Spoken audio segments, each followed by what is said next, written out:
Dan untuk mengetahui perkembangan penyelidikan kecelakaan tunggal di simpang eksit tol Semarang, kita sudah bergabung dengan Dirlantas Polda Jawa Tengah, Komisaris Besar Polisi Pratama Adias Sastra, melalui sambungan virtual. Selamat sore, Pak Dirlantas. Selamat sore, Assalamualaikum warahmatullahi wabarakatuh. Waalaikumsalam warahmatullahi wabarakatuh.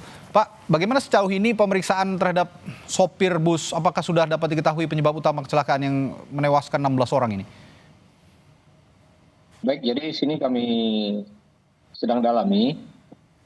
Pertama, bis ini berangkat dari Terminal Bayangan, Parung itu jam 14.10. Dari agen Kayu Manis, kemudian 14.45 mengambil penumpang.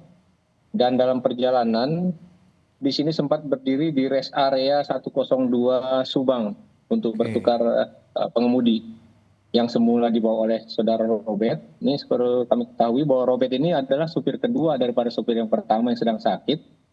Kemudian dari PO ini juga menunjuk kembali supir untuk menemani saudara Robert ini atas nama Gilang. Nah, Gilang inilah yang membawa kendaraan sampai dengan ke TKP. Hasil pendalaman, Gilang ini sudah 4 kali melewati rute yang sama tapi dengan kendaraan yang berbeda. Jadi sebelumnya Gilang ini juga mengemudikan kendaraan lain, yaitu kendaraan truk. Mungkin 2 kali baru mengendarai kendaraan bis yang sama dari PO Jaya Trans.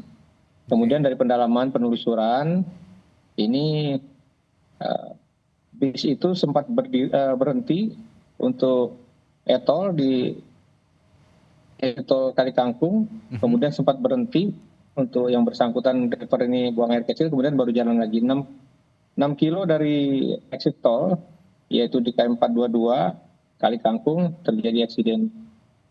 Jadi kondisi jalan itu menikung dan menurun.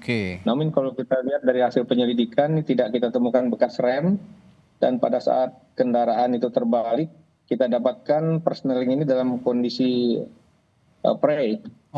netral. Nah, ini akan kami dalami apakah ketika pengemudi dengan kecepatan yang cukup tinggi dari hasil penelusuran pemeriksaan kita kepada para penumpang, apakah dia akan terlambat untuk mengoper gigi, atau juga mungkin di sini terjadi kelalaian lain yang sedang kami dalami. Kita juga sedang mencoba mendalami kesehatan daripada pengemudi. Kemudian yang dapat kami simpulkan pertama adalah yang bersangkutan tidak menguasai daripada jalan yang ada di sekitar sini. Jadi, ini ya kalau saya menyimak pernyataan Pak Dir ini, berarti sebenarnya sopir bus ini sudah cukup familiar dengan rute ya Pak ya.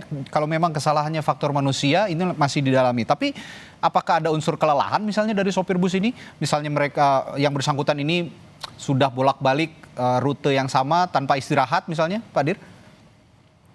Nah, ini juga akan kita dalami. Karena dia berganti di area 102 ini, kita juga akan minta keterangan nanti dari pihak perusahaan apakah ini sudah SOP mereka berganti di lokasi yang ini. Karena kalau kita lihat dari jarak 102 Subang sampai dengan ke TKP, sampai dengan dia berhenti di Kali Kangkung, ini terlihat bahwa supir dalam kondisi baik dan dia paham dengan jalan tersebut. Kemudian hanya saja mungkin apakah ada unsur terburu-buru atau lain-lain, dan juga dari teknis spesifikasi kendaraan yang sedang kita dalami. Namun itu kita ketahui bahwa tidak ada bekas untuk yang bersangkutan melakukan pengereman gitu kan, sehingga bis dalam kondisi laju berjalan sampai dengan ke posisi jalan tikungan tersebut. Ini nanti juga akan kita lihat dari hasil traffic analysis accident yang sedang kita lakukan baik dengan Ditlantas dan Korlantas. Nah, itu sementara yang bisa kita simpulkan. Tapi begini, ya Pak Dir, tapi begini, kalau memang tadi juga masih dicek begitu ya kelaikan kendaraan, tapi ada fakta bahwa yang menyebutkan bus ini menjalani telah menjalani uji kelaikan KIR terbaru. Tapi mengingat informasi dari Kemenhub bahwa bus ini dinyatakan tidak layak pada rem cek pada Desember 2025. Ini kan masih dekat jaraknya. Apa polisi mengetahui juga fakta itu? Ini sudah kita ambil juga keterangannya, Pak. Nanti itu pertama dari teman-teman Dinas Perhubungan, juga nanti akan kita sesuaikan dengan kondisi daripada kendaraan bis ini. Kalau sementara untuk spesifikasi lain-lainnya masih secara kasat mata mungkin masih baik, tapi untuk yang lainnya nanti akan kita dalami, Pak. Oke, baik. Saya beranjak ke pertanyaan soal kondisi korban, Pak Dir. Sejauh ini bagaimana kondisinya? Apakah korban meninggal juga sudah dapat diidentifikasi semua?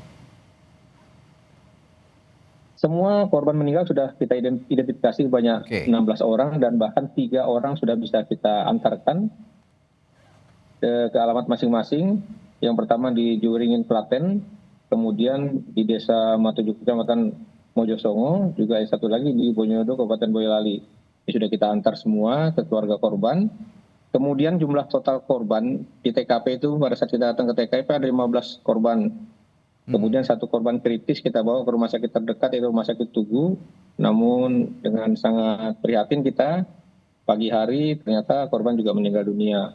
Kemudian selebihnya ada 17 luka ringan dan tidak kita dapatkan luka berat. Ini yang luka ringan sudah kita rujuk di beberapa rumah sakit seperti Rumah Sakit Tugu, Rumah Sakit Columbia, dan Rumah Sakit Elizabeth. Kebetulan di Elizabeth itu satu keluarga, orang tua berserta 1 balita, dan alhamdulillah semua dalam keadaan baik. Untuk keluarga, untuk orang tua sudah bisa kembali, namun untuk yang balita kita sarankan sementara untuk bisa tetap dirawat. Oke. Lalu jika terbukti nanti memang setelah penyelidikan ada kelalaian, apakah pemilik bus juga memang kelalaiannya adalah faktor teknis kelaikan bus misalnya, ini juga apakah ada kemungkinan pemilik bus akan diperiksa, Pak Dir? Ya, sementara ini kita akan panggil juga owner. Oke. Jadi sementara fokus kita di samping kepada operator, kita juga akan mencoba kepada regulator daripada pengendara tersebut. Siapa yang menyiapkan, kemudian juga siapa yang mengatur operasi, kemudian bagaimana SOP termasuk pergantian daripada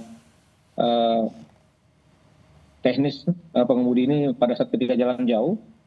Karena di situ juga ada supir cadangan, ada juga kernet. Nah, apakah mereka ini berganti dengan jam yang sudah ditentukan oleh PO? Nanti akan kita dalami semuanya. Baik. Kemudian juga bagaimana tentang jam istirahat daripada setiap PO itu, apakah mereka juga berganti-ganti dengan bis yang sama atau tetap dengan operator pada setiap bis yang sudah mereka tentukan.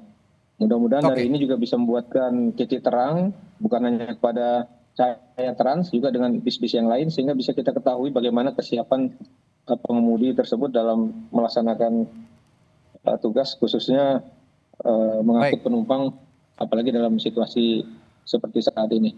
Ya, Pak Dir, terakhir saya harus tanyakan ini kan jelang libur Natal dan Tahun Baru, otomatis traffic di sekitaran Tol Krapia itu juga sepertinya akan meningkat begitu ya, mengingat ini juga jadi jalur lalu lintas pemudik di musim libur Natal dan Tahun Baru. Kira-kira menjelang libur Natal ini, upaya pengawasan khusus terhadap bus pariwisata atau AKAP misalnya antar kota antar provinsi di Jawa Tengah, termasuk rem check dan penindakan terhadap PO-PO nakal ini akan dilakukan atau bagaimana? Kita akan bersama-sama dengan stakeholder seperti Dinas Perhubungan.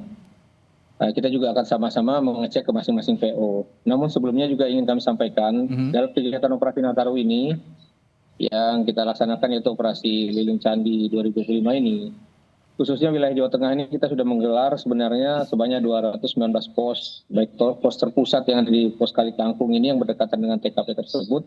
Juga kita menggelar ada 92 pos pelayanan dan 148 pos pengamanan, juga ada 18 pos terpadu yang tergelar baik di sepanjang jalur Pantura, jalur tol, juga jalur selatan. Tentunya kami berharap juga untuk saudara-saudara kita yang sedang melaksanakan mudik Natal Tahun Baru ini sekiranya bisa memanfaatkan pos-pos tersebut. Kita juga memberikan sarana fasilitas untuk mereka beristirahat, sehingga kami menghimbau untuk para pengemudi atau saudara-saudara kita yang mengemudikan sendiri juga pada saat titik lelah tersebut bisa memanfaatkan sarana tersebut untuk kita bisa beristirahat. Nah, kemudian untuk khusus angkutan PO ini, ya sebenarnya sebelum kegiatan ini pada saat operasi zebra yang lalu, kita sudah mengingatkan, menekankan pentingnya untuk mengecek kembali tentang syarat-syarat keselamatan daripada kendaraan sebelum mengoperasikan kendaraan, apalagi dalam kapasitas perjalanan padat dan panjang khusus untuk kendaraan umum. Sudah disediakan. Mungkin demikian Pak yang saya akan menjelaskan. Baik, sudah disediakan kantung-kantung istirahat begitu ya. Jadi tidak hanya untuk para pengemudi bus, tapi juga pengemudi mobil pribadi ya, jangan memaksakan Iya, diri itu gitu kira-kira ya, Iya. nggak untuk Jadi ada melanjutkan berapa pos? perjalanan. Jadi DOR 19 pos itu sudah kita siapkan, termasuk sarana untuk mereka beristirahat. Ya, Juga kita baik. antisipasi apabila terjadi kehabisan bahan bakar. Oke. Kita sudah menggunakan Pertamina Mobile sehingga bisa Oke, ada jemput bola begitu ya, Pak ya? pada lokasi-lokasi tersebut. Iya, Baik. demikian. Baik, terima kasih Dirlantas Polda Jawa Tengah, Komisaris Besar Polisi Pratama Adia Sastra telah memberikan informasinya di Sapa Indonesia Malam. Selamat bertugas kembali, selamat petang Pak Dir.